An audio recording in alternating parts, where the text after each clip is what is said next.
नमस्कार दोस्तों। चर्चा शुरू करूं उसके पहले एक आग्रह है कि मैं कोशिश करता हूं कि पूरा सच आपको दिखाऊं और वह सच आपके सामने लेकर के आऊं जो दबाया जा रहा है, छिपाया जा रहा है। वास्तविक पत्रकारिता करने की कोशिश करता हूं और यही मेरी मुहिम है और यही मेरा उद्देश्य।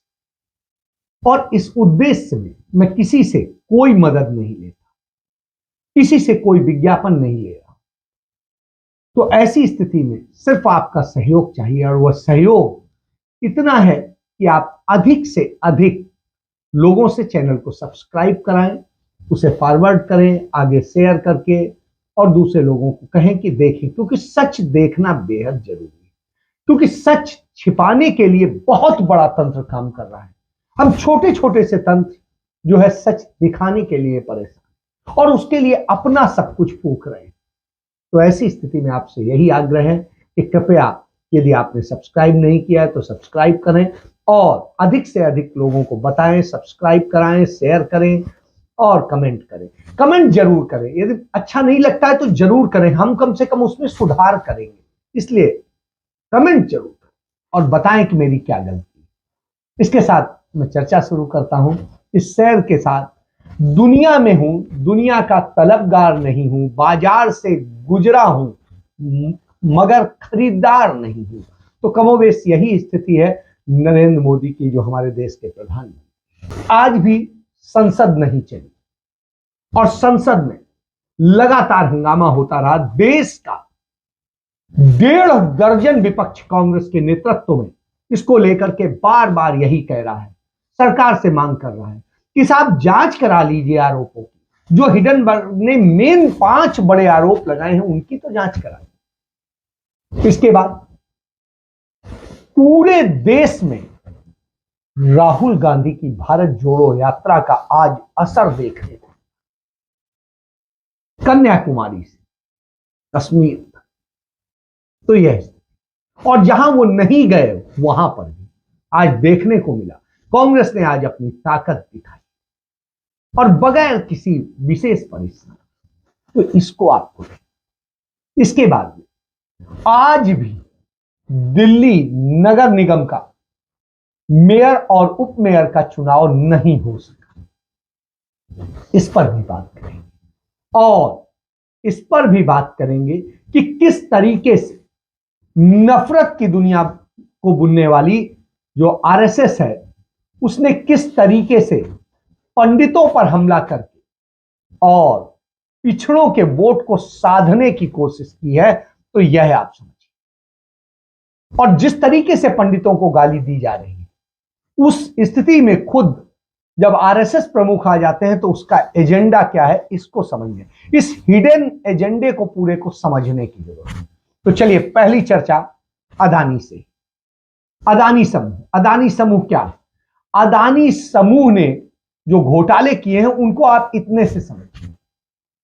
अडानी ग्रुप की कंपनियों ने उसके शेयरों को कीमत को मैनिपुलेट कर बढ़ाया है। उसकी वास्तविक कीमत नहीं थी, उसे मैनिपुलेट किया और फिर बढ़ाया। नंबर 1। नंबर 2, मनी लॉन्ड्रिंग और अकाउंटिंग फ्रॉड किया। तो समझिए, मनी लॉन्ड्रिंग की और फिर अकाउंटिंग का फ्रॉड किया और 8 साल के दौरान 5 सीएफओ बदले, क्योंकि खेल बड़ा था। इसके बाद ग्रुप की 7 कंपनियों के शेयर की कीमत 85% ज्यादा, यानी स्काई रॉकेट वैल्यूएशन किया गया। तो आप इसको समझिए, जिसकी कीमत 15 रुपए थी उसे 100 रुपए बताया गया। यह खेल किया गया और इस खेल में सरकार शामिल, मनी लॉन्ड्रिंग में सरकार शामिल। अडानी ग्रुप पर 2.25 लाख करोड़ रुपए का कर्ज है और उसकी कंपनियों की जो हैसियत है उससे बहुत ज्यादा है। तो आखिर इतना कर्ज कैसे बगैर हैसियत के दे दिया गया? तो यह स्थिति है। मॉरिशस और दूसरे देशों की कंपनियों में जो सेल कंपनियां हैं में भेजे गए, पहले पैसे वहां भेजे गए ब्लैक मनी, और उसके बाद उस ब्लैक मनी को उन कंपनियों के जरिए अडानी के शेयर खरीद करके उनकी कीमत बढ़ाई गई। तो इस तरह से खेल किया गया। यह देश के साथ धोखा है।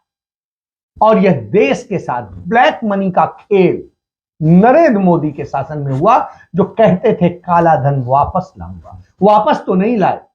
स्विस बैंक में 2014 के मुकाबले 10 गुना ज्यादा धन बढ़ गया है। इससे आप समझ सकते हैं। और सिर्फ कोविड के दौरान जिस तरीके से बढ़ा है वो भी समझने वाला। तो ये सारे खेल हुए हैं और इन सारे खेल को लेकर तो आज जब संसद खुली 2 दिन की छुट्टी के बाद, तो ये लग रहा था कि शायद कुछ नहीं होगा, लेकिन नहीं। कांग्रेस पार्टी ने पहले ही घोषणा कर दी थी कि वो संसद से लेकर सड़क तक अब अडानी के फ्रॉड को लेकर सरकार को घेरेगा, क्योंकि कांग्रेस पे तो आरोप लगाते थे, उसके एक आरोप को साबित नहीं कर सके। अपने ऊपर जब आरोप आ रहा है तो न उसकी चर्चा कराने को तैयार हैं और न जांच कराने को। तो साहब ये बात 12 दिन में अडानी इंटरप्राइजेज के शेयर 60% गिरे, 60%। और पूरी सरकार, मोदी सरकार, आरएसएस, भाजपा उन्हें बचाने में लगी।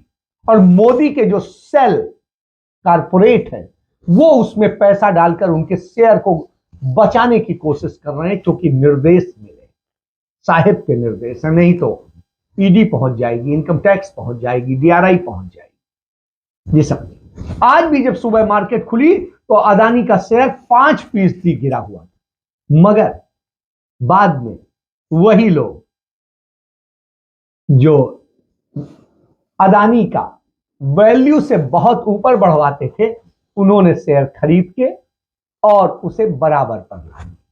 तो यह स्थिति है।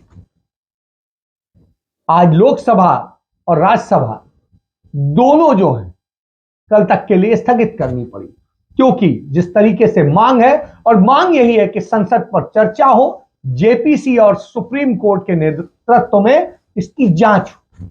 जेपीसी लागू करो, लागू करो, लागू करो। अडानी सरकार down down down down down down. Adani सरकार shame shame shame shame shame shame. Adani सरकार down down down down down down. Adani सरकार shame shame shame shame shame shame. देश का बेचना बंद करो, बंद करो, बंद करो। अरे एसबीआई को लूटना बंद करो, बंद करो, बंद करो। एलआईसी को लूटना बंद करो, बंद करो, बंद करो। गरीबों को लूटना बंद करो, बंद करो, बंद करो।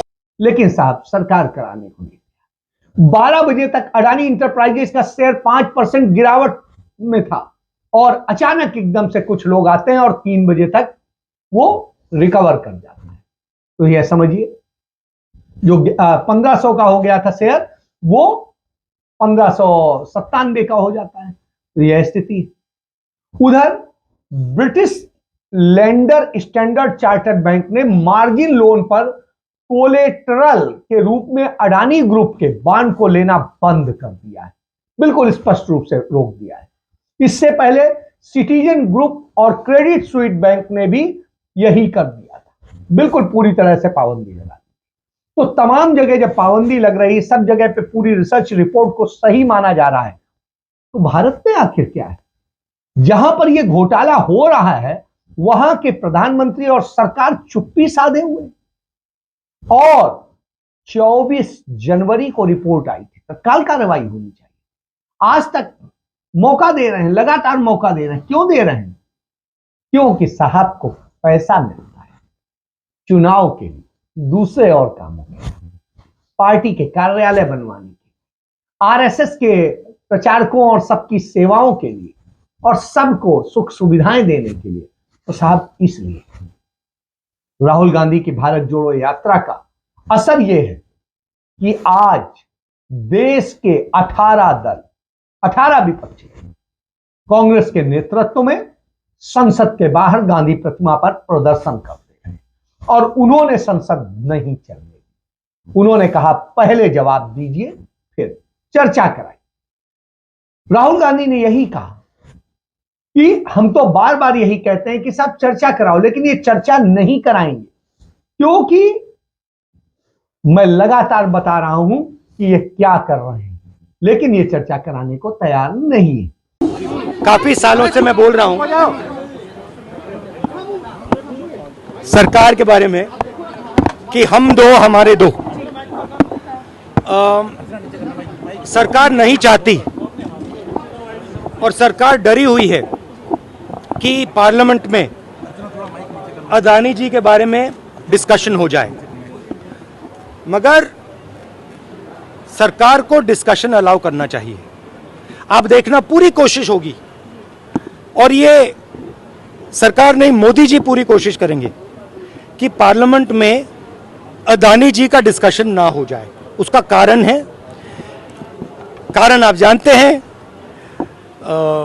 तो पूरी कोशिश होगी कि अदानी जी पे डिस्कशन ना हो। जो लाखों करोड़ रुपए का भ्रष्टाचार हुआ है, जो हिंदुस्तान का इंफ्रास्ट्रक्चर कैप्चर किया गया है, उसके बारे में डिस्कशन हो, और अदानी जी के पीछे कौन सी शक्ति है वो भी देश को पता लग जाए। उधर गांधी प्रतिमा पर जिस तरीके से लगातार हो रहा है, उन सब चीजों को लेकर के कांग्रेस ने प्रदर्शन किया संसद में, और संसद के बाहर जम्मू कश्मीर हो या कन्याकुमारी तमिलनाडु हो या अरुणाचल प्रदेश हो या गुजरात हो, कहीं ऐसी जगह नहीं थी जहां आज कांग्रेस आक्रामक मूड में नहीं थी, लड़ नहीं रही थी, और कांग्रेस हर चीज पर जवाब दे रही। क्यों? क्योंकि ये घोटाला बहुत बड़ा घोटाला है। पुलिस किस तरीके का व्यवहार किया है? ये व्यवहार अडानी के साथ होने का था। ये व्यवहार जो चोर बाहर आया उसके साथ होने का था।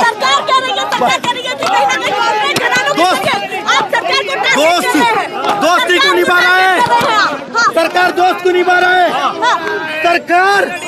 जो उनके फेयर एंड लवली है, सफेद फेयर एंड लवली, अडानी को लगा के क्लियर करने का काम किया। देश का जनता नहीं छोड़ेंगे। और उस घोटाले को ऐसे समझने की जरूरत कि हिडेनबर्ग ने जो 60 पोजीशन का खिलाड़ी है, 60 पोजीशन का सीधा अर्थ होता है बिकावली का सौदा, और इसे लेकर के एक तरह का वायदा कारोबार होता है जिसमें अठन्नी भी ना हो आपके पास, बावजूद इसके आप नेटवर्क से करोड़ों कमा लेते हैं। तो वो नेटवर्क, क्योंकि आपके पास सूचना होती है, और सूचना कहां से मिलती है? नरेंद्र मोदी से, कि हाँ साहब ये बुलवा दीजिएगा फाइनेंस सेक्रेटरी से, ये बुलवा दीजिएगा फाइनेंस मिनिस्टर से, और ये बयान बस दिलवा दीजिए, अभी मार्केट उठेगी, हम उतने में अपना खेल कर लेंगे। तो गिरता है वो ऐसे तुरंत खरीदते हैं, और उसी के बाद उसके बारे में बयान आता है और वो ऊपर उठ जाता है, वो बेच के नक्की करके निकल लेते हैं, और जो 60 शेयर होते हैं वो खरीद में आ जाते हैं। तो मार्केट गिरवा के और किस तरीके से किया जाता है, ये सारा खेल है, और इस सौदे में सरकार के बिना ये नहीं हो सकता। तो ये सौदा सरकार ने कराया है, और इसका ये हुआ है, कंपनी का शेयर आज 200 रुपए प्रति शेयर में मिल रहा है, और लेकिन स्थिति यह है कि वो 100 रुपए की उसके पर है, तो उसे गिरवा कर 100 पे ले जाएंगे और 100 पे लोग निकालने लगेंगे। जब होगा तो हम खरीद लेंगे और फिर 200 पे आ जाएगा और हम फिर बेच के बराबर कर लेंगे। ये धंधा है। तो इस तरह से आप समझ, तो ये एक सरल भाषा। बहरहाल इसके अलावा ये कि राहुल गांधी की भारत जोड़ो यात्रा का लाभ ये मिला कि आज देश भर में कांग्रेस पूरी ताकत से दमदार अंदाज में विरोध करती नजर आई, और यही उसकी ताकत आज दिखाई। होश में आओ, होश में आओ, केंद्र सरकार होश में आओ, होश में आओ, होश में आओ। आम जनता का पैसा वापस करना होगा, करना होगा, करना होगा। आम जनता का पैसा वापस करना होगा, करना होगा, करना होगा।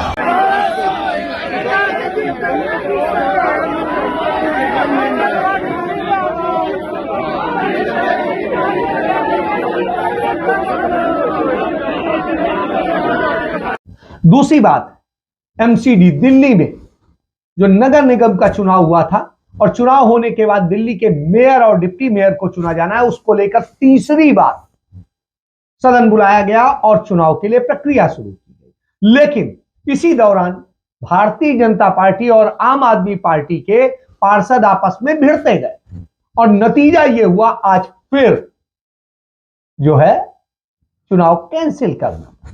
क्यों? क्योंकि स्थिति नहीं बन रही।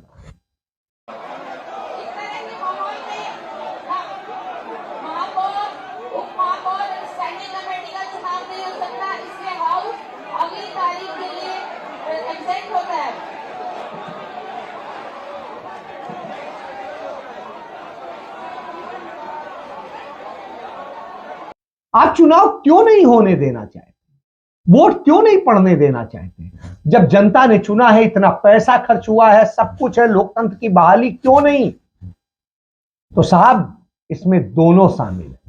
उन्हें लगता है हमारे पार्षद निकल जाएंगे, क्योंकि गोपनीय मत पड़ेंगे, तो ऐसी स्थिति में कुछ भी खेल हो सकता है, और उन्हें लगता है कि कहीं सत्ता न चले। तो इस तरह का खेल है, यही मिला जुला खेल है, यही बार बार मैं बताता हूं। जैसे टीएमसी ने कहा कि हम अदानी के खिलाफ प्रदर्शन में शामिल नहीं होंगे, बस संसद में डिस्कशन हम चाहते। तो आप समझिए, वो नहीं शामिल होना चाहते, वो नहीं बात करना चाहते। क्यों आप समझ सकते हैं। अदानी जी अभी हाल ही में ममता बनर्जी से मिल के आए थे, और उसके बाद उनका बिल्कुल रुख बदल गया था और मोदी को बड़ा महान बताने लगी थी। यही असर होता है अदानी से मिलने, और इसीलिए यह असर देखने को मिल रहा है। साहब, जो महुआ मोत्रा इतना अच्छा बोलती हैं, उनके उस पर लगाम लगाने का काम किया गया है। तो यह खेल है, तो इन खेल को समझना पड़ेगा। ये छद्म विपक्ष, तो इसको पहचानें। इसके बाद तीसरी बात पे आते हैं। आरएसएस प्रमुख मोहन भागवत ने कहा, पंडितों ने, ये कोई जो जात प्रथा है भगवान ने नहीं बनाई, पंडितों ने बनाई है, और उन्होंने किस ढंग से इसको किया है और सारी चीजें, और पंडितों पर पूरे हमलावर हुए। और जब हमलावर हुए तो आप समझिए, मुंबई में रविदास जयंती पर बोल रहे, उन्होंने साधने की कोशिश की। कोणीही उच्च नीच नाही, शास्त्रांचा आधार घेऊन पंडित लोक जे सांगत असतात ते खोटं आहे। जाती जातीच्या श्रेष्ठत्वाच्या कल्पनेमध्ये उच्च नीचतेच्या भोवऱ्यात अडकून आपण भ्रमिष्ट झालो। हा भ्रम दूर करायचा है। कहा? पिछड़ों को और दलितों को, क्योंकि वोट बैंक बड़ा है, इसलिए पंडितों को, जैसे वो कहते थे, भारतीय जनता पार्टी के एक राज्यसभा सदस्य हैं दुबे जी, और उन्होंने जब इलेक्ट हुए तो उन्होंने कहा ये पंडितवा जाएंगे कहां, साले जूता खा के भी हमारे पास आए। बिल्कुल सही कहते हैं, यही स्थिति हो गई लगातार। आप देखिए, अब तो खुद पंडित हैं मोहन भागवत, और वो भी वही बात कह रहे हैं। तो इस स्थिति को समझेगा।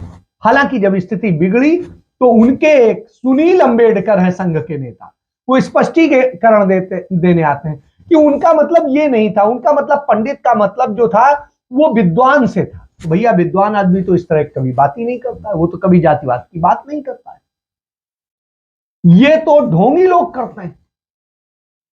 तो आप समझिए, इस तरीके से इन्होंने क्यों उत्तर प्रदेश समेत देश के तमाम सारे हिस्सों में दो जातियां बहुत महत्वपूर्ण, एक पिछड़ा वर्ग, और आप सोचिए उत्तर प्रदेश के डिप्टी सीएम एक मौर्य, उन्होंने कहा हम जातिगत गणना के पक्ष में और चाहते हो। तो आप समझिए, खेल बिहार में हो ही रहा है, बिहार की सरकार करा रही, वहां पे पिछड़ी सरकार है। तो ऐसी स्थिति में ये पूरा खेल जो है उसी से जुड़ा हो, और उसी लिए वोट बैंक को साधने के लिए जाति की राजनीति पर उतर पड़ी है भारतीय जनता पार्टी। धर्म की राजनीति पहले से ही कर रही, तो धर्म के ठेकेदार बने थे, अब जातियों में भी घुस रहे। दलितों को साधने का काम किया, क्योंकि जब आप ब्राह्मणों को, पंडितों को गाली देते हैं तो उस वर्ग में खुशी होती है, क्योंकि एक समय में उनके द्वारा अत्याचार के तमाम सारे किस्से आते हैं। तो ये पूरा खेल, और ये पूरा खेल सिर्फ सत्ता के लिए, सत्ता पाने के लिए, और इसलिए कैसे मार दिया जाए, कैसे कर दिया। मुझे आज भी याद, उन दिनों मैं आगरा में था, जनवरी 2018 की बात, और कासगंज में एक तिरंगा यात्रा, जबरदस्ती तिरंगा यात्रा के नाम पे निकालते हैं और मोहल्ले के अंदर घुस जाते हैं, और तमाम सारे लोग खुद कट्टा और बंदूक लिए होते हैं। किसकी गोली से कौन मरा ये नहीं कहा जा सकता है, लेकिन साहब हिंदू मुस्लिम हो गया, और उसके बाद में तब बड़ा वो हुआ, जो लड़का मरा उसको लेकर के इतना वो हो रहा था कि हाँ साहब बड़ा क्रांतिकारी था, और उसने पता नहीं क्या कर दिया कि जिससे पूरा सब चीजें वो हो गई, सुधर गई, और सारी चीजें हो गई, और उसके लिए लेकर के कि हाँ नहीं उसने एक महान क्रांति कर दी, तो ठीक है। लेकिन आज क्या हो रहा है? आज हर कोई भूल गया है कि कहां है वो लड़का, कौन है वो लड़का। 26 जनवरी 2018 की बात। तो उस लड़के को, चंदन गुप्ता को, आज सब भूल गए। उसके घर में कोई पूछने वाला नहीं। उसकी बहन को 6 महीने के लिए एक नौकरी दी थी, टेम्परेरी नौकरी, खत्म हो गई। उनको दावा किया था मूर्ति लगवाएंगे, चौराहे पे ये कराएंगे, वो कराएंगे, कुछ नहीं हुआ। न नौकरी मिली, न मूर्ति लगी, न कोई और चीज मिली। और अब जब वो जाते हैं इसको लेकर के योगी के पास, तो महाराज जी क्या कहते हैं, वहां से भगा दिए जाते हैं, बेइज्जत कर दिए जाते हैं कि तुम्हें हमने कहा था। तो साफ समझिए, उस समय उस नफरत के बूते वोट बटोरे जा रहे थे और आज ये कहा जाता है। इसलिए ये समझने की जरूरत है, आप इस नफरत में, जाति के, धर्म की इस राजनीति से दूर रहिए। आप मानव मात्र को समझिए, उसकी राजनीति से। जो भी पिछड़ा है, परेशान है, जिसके साथ जातिगत हमले हो रहे हैं, धर्मगत हमले हो रहे हैं, उनका जरूर साथ दीजिए, क्योंकि वो पीड़ित। और जो पीड़ित नहीं है उसके साथ क्यों आप खड़े हो? यही सिखाया। तो पीड़ित के साथ खड़े हुए उसे इंसाफ दिलाइए। लेकिन तो आज पूंजी की राजनीति हो रही है और पूंजीपतियों को साधा जा रहा है, जो आरएसएस के संविधान की प्रस्तावना का चौथा पॉइंट, कारपोरेट को साधना। उस समय कारपोरेट की बात की थी, समझिए। इसके बाद में नफरत को पनपाना और दूसरे दलों को खत्म कर देने की परंपरा रखना, जो आपको चुनौती दे सकते हैं, जो आपके अनुसांगिक बन सकते हैं, उनकी कोई बात नहीं। तो यही राजनीति है और यही राजनीति का दौर चल रहा है। तो इसलिए इसके लिए आपको सामने आना पड़ेगा, सच को पहचानना, जानना पड़ेगा, अन्यथा बर्बादी आपकी है, आपके परिवार की, आपके घर।